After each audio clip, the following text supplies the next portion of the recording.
Break के बाद स्वागत है आपका। 26 जनवरी 2025 से कांग्रेस की पद यात्रा शुरू होगी। संविधान बचाओ पद यात्रा पर राहुल गांधी निकलेंगे। एक साल तक कांग्रेस की पद यात्रा चलेगी और बिहार में यात्रा को लेकर सियासी बवाल शुरू हो गया है। एनडीए नेताओं ने इस यात्रा को लेकर तंज कसा।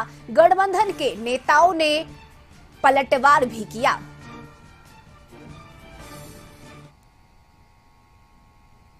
कुटुंबकम के सिद्धांत पर कार्य करने वाली पार्टी है।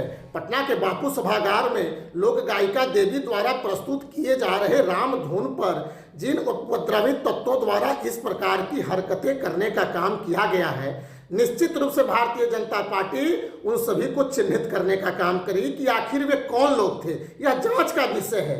लेकिन लालू प्रसाद यादव जी द्वारा जिस प्रकार से महिलाओं के अपमान पर भारतीय जनता पार्टी पर आरोप लगाने का काम किया जा रहा है, बिहार में हजारों महिलाएं अभी भी भारत के संविधान और संवैधानिक व्यवस्था को कमजोर करने की जो भारतीय जनता पार्टी की नीतियां चल रही है, कमजोर करने की नीयत से जिस तरह से बाबा साहब डॉक्टर भीमराव अंबेडकर और महात्मा गांधी के विचारों को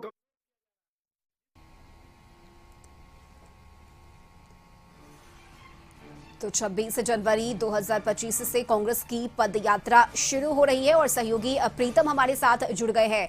प्रीतम, संविधान बचाओ पद यात्रा पर निकलेंगे राहुल गांधी और पूरे एक साल तक यह पद यात्रा चलेगी। और देखिए, इस यात्रा को लेकर बिहार में पक्ष और विपक्ष के बीच आरोप प्रत्यारोप का दौर भी शुरू हो गया है। प्रीतम जी बिल्कुल रश्मि, वो संविधान बचाओ यात्रा पे निकलेंगे। दरअसल कांग्रेस पिछले कुछ अर्से से संविधान को लेकर बहुत ही आक्रामक है और उसने कथित रूप से केंद्र सरकार पर संविधान को हड़पने का और संविधान के अतिक्रमण का आरोप लगाया है। इससे पहले राहुल गांधी भारत जोड़ो न्याय यात्रा भी निकाल चुके हैं। लगातार 2 साल उनकी 2 साल में 2 बार उनकी यात्रा निकली है। अब अगले साल भी इनकी यात्रा निकलेगी। और लेकिन विपक्ष का कहना, लेकिन विपक्ष में भारतीय जनता पार्टी है, जो कांग्रेस की विपक्षी पार्टी है, उसने कहा है कि संविधान बचाओ यात्रा पर नहीं निकलना चाहिए उनको, बल्कि संविधान तो बचा हुआ है, संविधान की रक्षा और मजबूत हुई है। लेकिन ये कांग्रेस पार्टी है जिसने जब चाहा अपने मन से संविधान को अपने दिया, जब चाहा राज्य सरकारों को बर्खास्त कर दिया। तो इस तरह से आरोप भारतीय जनता पार्टी ने जोरदार हमला राहुल गांधी पे बोला है और कांग्रेस पे बोला है। और सबसे बड़ी बात ये भी है रश्मि कि राहुल गांधी अपनी यात्रा को निकालने को लेकर स्वतंत्र हैं, लेकिन ये देखना पड़ेगा कि उनकी यात्रा का असर कितना होता है। चूंकि महाराष्ट्र में भाजपा ने कांग्रेस को बुरी तरह से पटकनी दी है, एक तरफा मुकाबले में उसको कांग्रेस को पटकनी दी है। हरियाणा में कांग्रेस जीतते जीतते चूक गई। तो बेहतर होगा कि यात्रा तो वो निकाल सकते हैं, लेकिन यात्रा के साथ साथ जो जरूरी राजनीतिक कंपोनेंट होते हैं उसको उनको ध्यान में रखना पड़ेगा ताकि उसका एक असर हो। जिस तरह से यात्रा देश में आडवाणी जी ने निकाली थी, उसका असर होगा कि भारतीय जनता पार्टी कभी 2 सीटों से 84 सीटों में पहुंच गई, फिर उसकी सरकार बन गई। तो इस चीज को राहुल गांधी को ध्यान रखना पड़ेगा कि यात्रा निकले तो उसका असर हो। और लगातार 1 साल तक यात्रा चलेगी, कई राज्यों में यात्रा निकलेगी, कुछ में राहुल गांधी शामिल होंगे।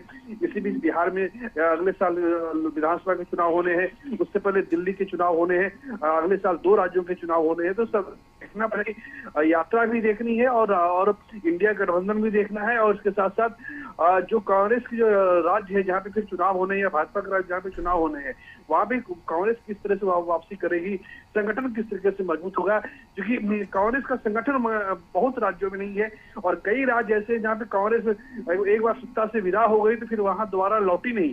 जबकि भाजपा के साथ प्लस पॉइंट ये है कि अगर वो किसी राज्य में चुनाव हार भी जाती है तो फिर दमखम के साथ सत्ता में वापस। बिल्कुल प्रीतम, और 25 की जिम्मेदारी भी बहुत बड़ी है। बिहार का चुनाव है, दिल्ली में चुनाव है और पिछली बार भी राहुल गांधी ने यात्रा किया, लेकिन उसका कुछ खास असर देखने को नहीं मिला। तो क्या सवाल ये है कि इस बार जो संविधान बचाओ यात्रा पर राहुल गांधी निकलेंगे उसका कितना फायदा होगा, ये भी देखने वाली बात होगी। रश्मि, संविधान बचाओ यात्रा की बात हो या भारत जोड़ो न्याय यात्रा की बात, राहुल गांधी ने यात्रा निकाली है तो उसका ऐसा नहीं असर नहीं हुआ है। उसका असर हुआ है जैसे कांग्रेस 54 से 99 सीटों पे आ गई। मुस्लिम बहुल इलाकों में कांग्रेस को अच्छी खासी सीटें मिली है। लेकिन कांग्रेस को देखना पड़ेगा कि पार्टी कोई एनजीओ नहीं होती है। पार्टी का एक राजनीतिक आधार होना चाहिए। पार्टी के पास एक राजनीतिक वजह होनी चाहिए। देश में अभी ऐसे ऐसे मुद्दे हैं जिससे कांग्रेस कमबैक कर सकती है। कांग्रेस एक जोरदार तरीके से भाजपा को घेर सकती है। अब कांग्रेस को जो लोग चला रहे हैं, जो राहुल गांधी, जिन लोगों ने राहुल गांधी के आसपास एक घेरा बना के रखा है, चाहे केसी वेणुगोपाल हो, चाहे वो जयराम रमेश हो, वो जमीन से कितने कनेक्टेड है ये देखना पड़ेगा। जब प्रियंका गांधी को चुनाव लड़ने की बात होती है तो उन्हें वायनाड भेजा जाता है।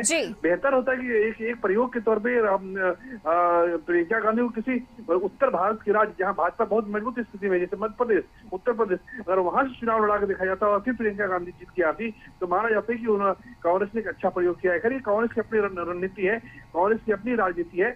अब यात्रा शुरू हो गई। यात्रा में इंडिया गठबंधन के लोग शामिल होते हैं या नहीं होते हैं, ये सारी चीजें देखने वाली बात है। बिल्कुल प्रीतम, फिलहाल यात्रा 26 जनवरी से शुरू होनी है, लेकिन सियासी बवाल अभी से ही देखने को मिल रहा है। बहुत शुक्रिया प्रीतम आपका तमाम जानकारी के लिए। तो कांग्रेस ने नए साल की तैयारी शुरू कर दी है। 26 जनवरी 2025 से राहुल गांधी संविधान बचाओ पद यात्रा पर निकलेंगे और इसे लेकर बिहार में पक्ष और विपक्ष के बीच आरोप प्रत्यारोप का दौर चल रहा है। इन्हीं खबरों के साथ हमारे बिहार में अभी के लिए बस इतना ही। छोटे से ब्रेक के बाद आपको दिखाएंगे झारखंड की खबरें। आप देखते रहिए कशिश न्यूज़।